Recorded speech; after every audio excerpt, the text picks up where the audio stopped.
just opened up the packing and now we're all as my lucky tonight. Hey guys! So today I'm going to be sharing some stories from my past, from my young, wild, and free ratchet middle school days, and I just think these stories are so funny, you know, like when you're going through high school or just middle school, transitioning, and you're so inexperienced and everything just fascinates you. Boys, drugs, alcohol, life, just everything is so new. I was really into partying and drinking, and it's funny because I went so crazy at such a young age. I literally am a parent now. Like, I don't drink and I don't smoke, but today I would like to share with you some stories from my past. I have my laptop too because I found some photos. I found ones from way back, man, from my partying days, so I thought it'd be fun to share. I'm 18 now, but when this took place, I was like 13 or 14, like going to clubs and drinking, and Mom, if you're watching this, I had to go through all this stuff to get to where I am now, and that's why I'm so grateful for just everything that took place. So yeah, these are some high school party stories. This might be a long-winded video, so grab a snack. So, this first story is about when I threw a party. I don't know what the reason was for me throwing this party, but I just decided, you know, I'll hit up a bunch of people. I think I posted it on Facebook. I told everyone to be there, and I told everyone to like give me some money for alcohol. Not everyone did. I think like 5 people did. And there was about 50 people invited, and for some reason, I invited like all guys. And there were only 5 girls and like 45 guys who showed up at my house, and the 5 girls who were with me were my age, and the rest of the boys were in my grade and all the grades above. So they were sophomores, seniors, juniors, and they were expecting a lit-ass party thrown by me, Hitomi, a 13-year-old freshman year. How hard can this be? Like, just invite people over, get some alcohol, it'll be fine. But my alcohol connects were not prime, and I was literally texting like 5 different people like, please bring alcohol, like bring whatever you have, I'll pay for it, I'll buy it. And so I got one person to bring like 40 or 50 beers, and everyone at the party literally devoured them. Like, people were stealing them and hiding them in places because they knew there wasn't a lot of beer. So pretty much within 1 hour, everyone had like 1 beer. People were playing beer pong, and then there was no more, and there was no way for me to get any. So people were just kind of like walking around and roaming around my house like, what now? This is dead as shit. You know, upperclassmen, the whole reason they go to a party is just to get belligerently drunk and hook up with a girl. Well, because of me, there was no beer and no girls. That's what I thought needed to be done to throw a successful party. Basically, I was so embarrassed, and all of my girlfriends left me. Like, my 4 other friends who were with me literally were like, yeah, we have to go. Because it was literally so dead and so awkward. And so what I did, because I was so embarrassed, and you know, when you're just a young teen and you just want to impress boys, that was where I was at, and I was like, wow, these people think that I'm such a loser. It was just all dudes, and I was the only girl there in a house with 40 boys. 40 boys my age and older. And can you just imagine, can you just take a moment, like if you were in this position during that time in your life, how stressful that would be? Holy crap. So I pretended that I was very drunk, belligerently drunk, and I acted that way in front of everyone, and I passed out by the stairs of my basement so that everyone would just leave me alone, so that everyone would just leave my house and not hold me responsible for the lack of party favors and females, and just because I couldn't be a host, like I had nothing. So yeah, I pretended to be belligerently drunk, and I passed out by the stairs of my basement, and I was literally so weak. I had like adrenaline at this point because of how embarrassed I was, but I pretended to be passed the F out, and I heard people like looking at me and walking past me and being like, bro, is she okay? Damn. Or like, I don't know, just making comments, and I was literally just like, and I think that I stayed there until like 3 a.m. when everyone was gone, like literally threw a party and only invited dudes, and then pretended to be passed out until everyone left. It haunted me for weeks. Honestly, I probably could have handled that situation better by just like inviting some girls, or, you know, telling people just to leave. But no, I decided to let people run wild in my house, and that was that. This was a very egoic time in my life, just a completely different level of consciousness, which is also why I think it's fun that I'm sharing this, because has my mind and soul changed just so tremendously. Anyways, I'm gonna show you some pictures. So this one is a picture of me and my sister's friend. This is my basement. There was a pole in the middle, which people would often start pole dancing. There's the stairs that I passed out on the other side of. This next story is I would go out to these teen clubs a lot with my friends. Also, my older sister would do this too. It was just a fun time. People would be smoking and drinking in this underage club, but you weren't really supposed to. Obviously, you would get pat down and you would get your bag checked to make sure there's nothing in there.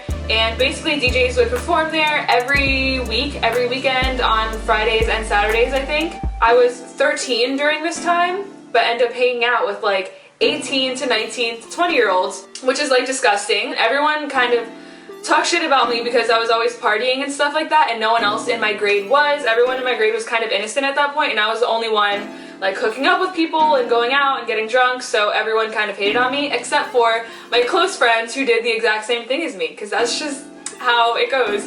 So this is me at the ripe young age of 13, and I have some fake tattoo or something on my arm. I had a wrist brace, I guess. I wore that all the time now that I remember, because I thought it was so cool to have that. I just thought it was kind of like a fashion accessory to wear that, but I guess I wore that to the club, and as you can see on the bottom left, no ID needed. And that was my friend who I often went out with. Like, she was my partner in crime.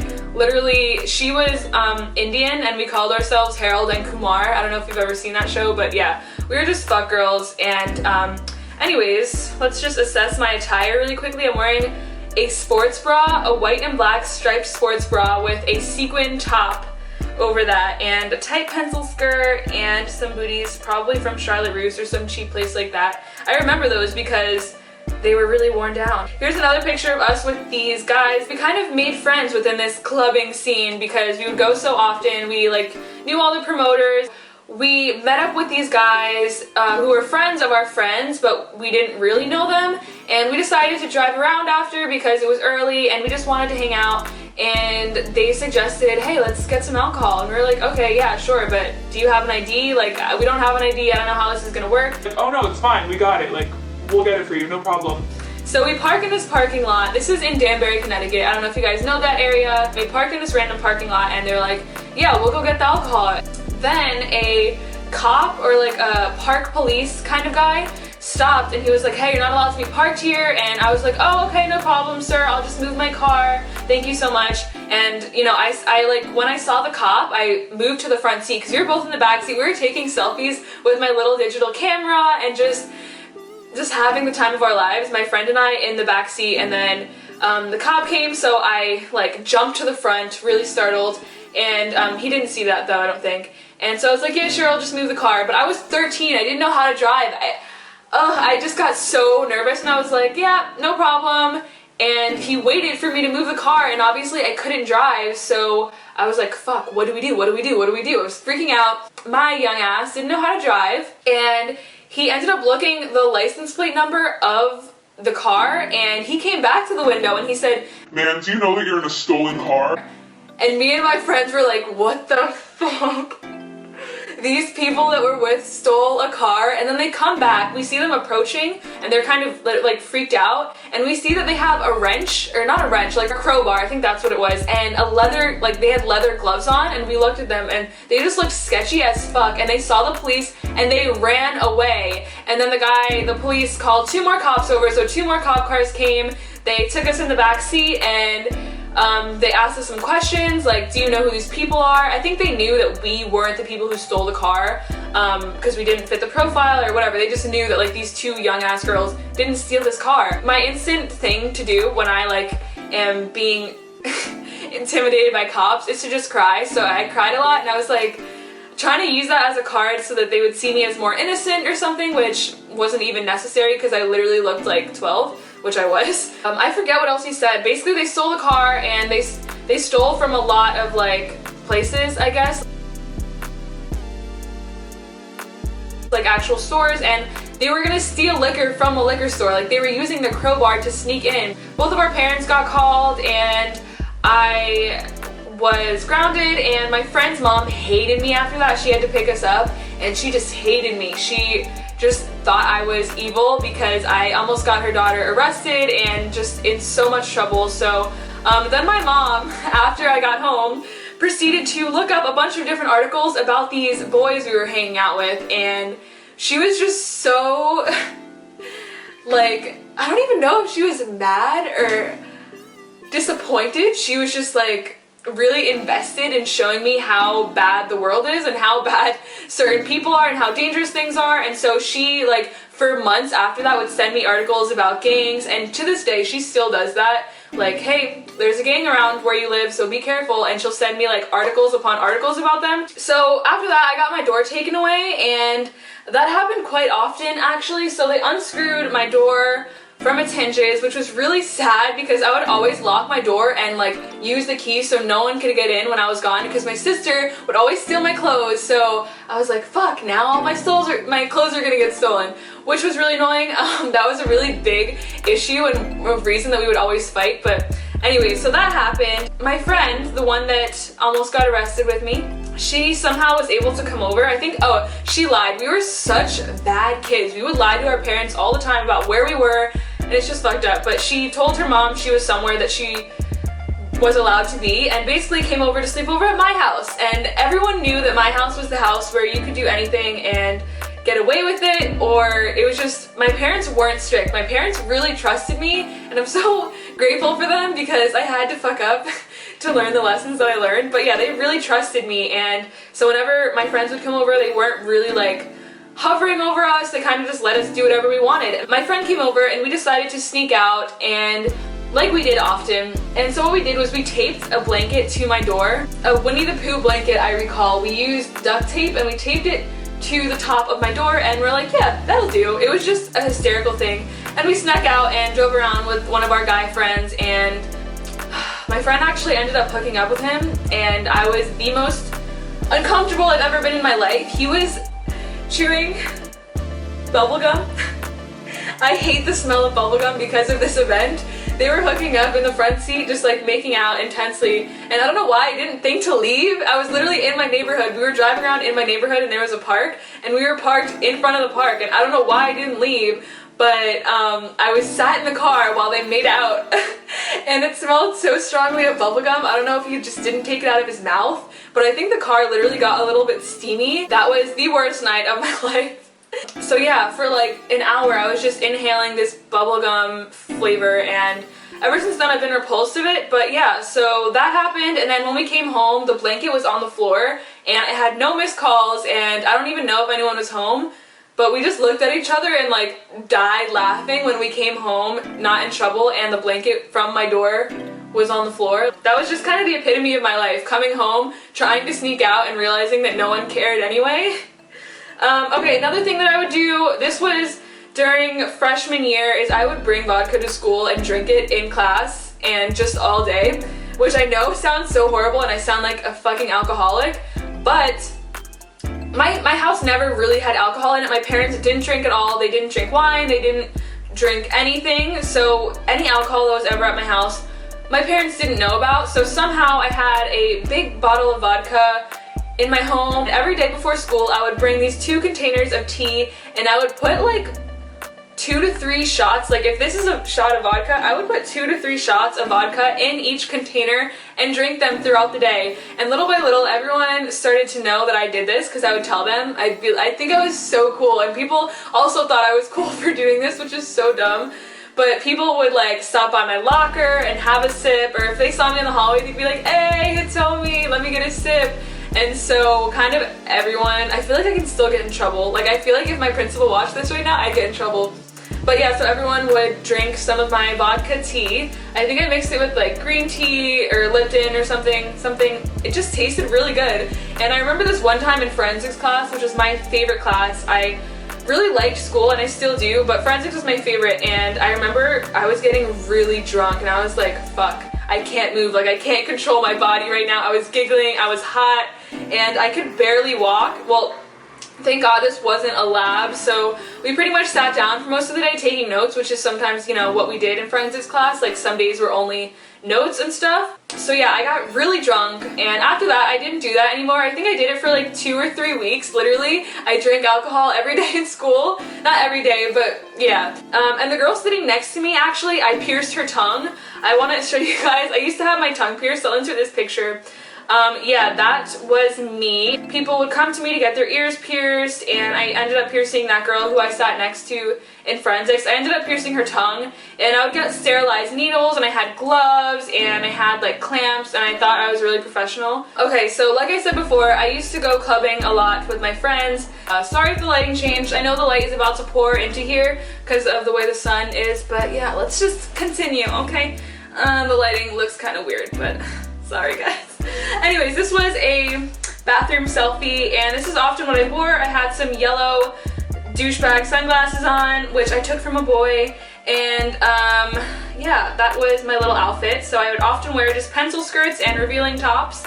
Oh yeah, I just wanted to insert this picture too. This was me at 12 years old. This is what I looked like just going out to get the mail. Just so sassy, interesting time in my life. But anyways, I went to a lot of house parties at this time, and my sister threw a bunch of our own, and I just wanted to say how crazy it is how close I was to all these drugs and narcotics growing up. Like, I remember going to a party and someone was snorting Molly, and I was 13. I just think that's crazy. I don't know if that's normal, but yeah, I was always drinking and I was always smoking. I was such a pothead back in the day. I was friends with the fuckboys, and I would always hang out with them and always get into parties because of them. I remember this one night I went to a party and everyone was doing Molly, and they started staring at this fish tank and like tripping out, like their eyes were moving super fast. And also the guy got branded, or the guy who was on Molly branded someone else who was drunk with a cookie cutter.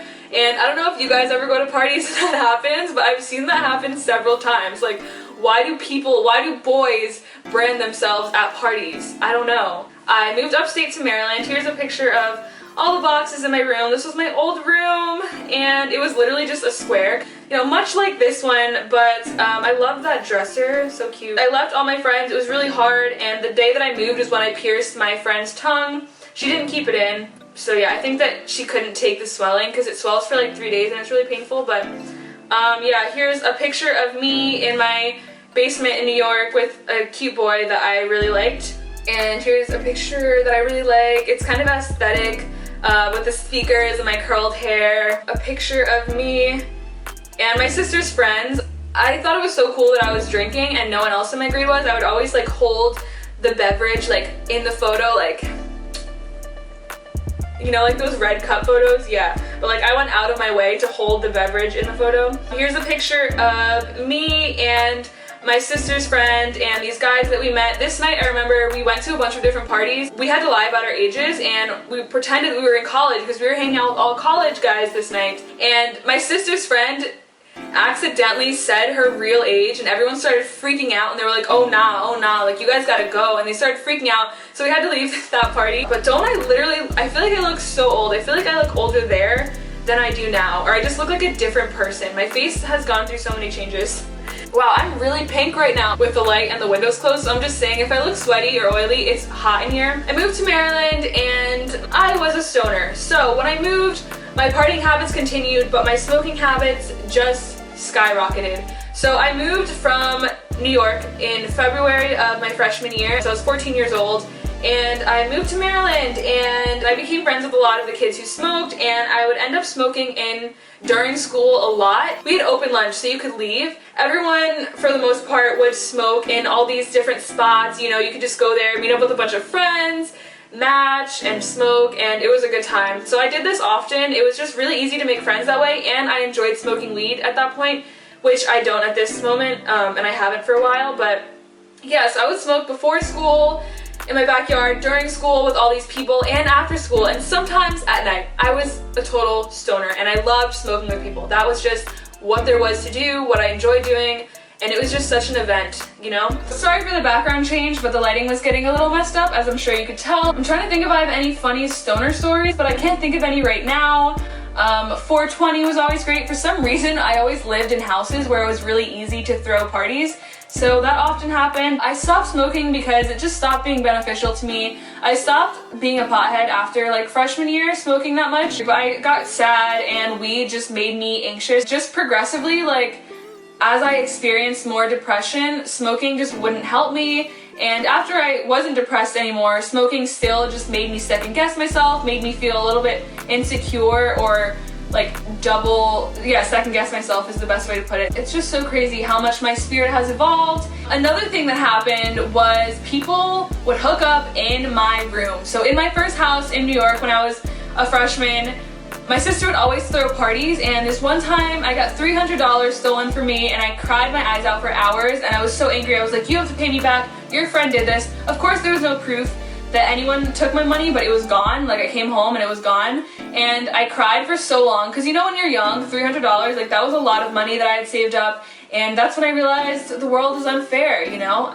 I cried and cried and cried, and I was like, well, shit, I still don't have my money, like, I just have to move on now, and the only thing that I can learn is to hide my money in a safer place. That was like the first realization that life wasn't meant to be fair, honey. People would have sex in my room. I remember this one time my sister told me, it's so funny when my sister tells me stuff that she's guilty of. She's like, he told me, I have to tell you something, but you promise you can't be mad. Promise?